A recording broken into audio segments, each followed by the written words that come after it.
Narito na ang ikalawang kabanata.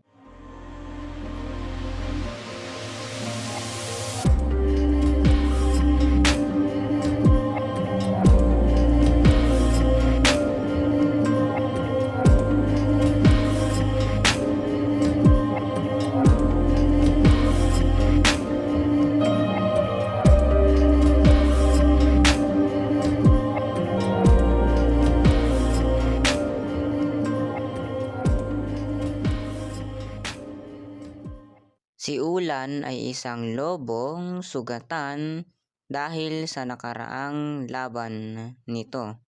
Siya ay hinang-hina na dumating sa bayan ng sinagoga. Sa takot at usapan ng tagagubat ay nagsitago silang lahat at siya ay hindi nga nila pinansin sa dahilang sariwa pa rin ang nakaraang labanan.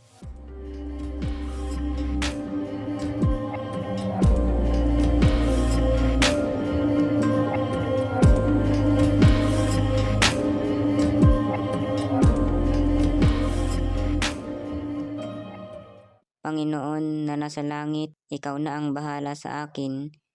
Naway wag ninyo akong pababayaan at iligtas ako sa panganib na muling darating.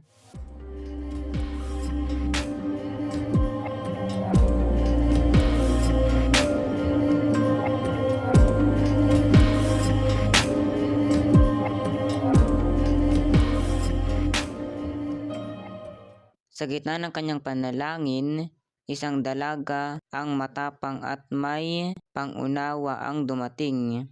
Ako si Lira at ikaw? Si Ulan ka, di ba?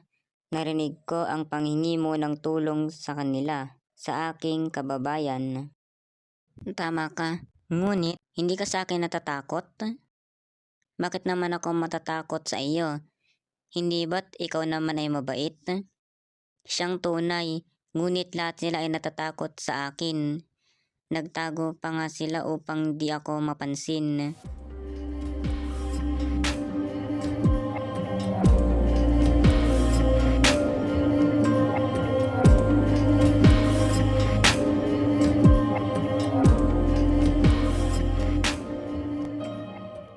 Sa tulong ni Apong Iska ay nagamot si Ulan dahil ito ay isang manggagamot. Natutunan din ni Lira kung gaano kahalaga ang buhay kapag ito ay humihingi ng tulong sa iba.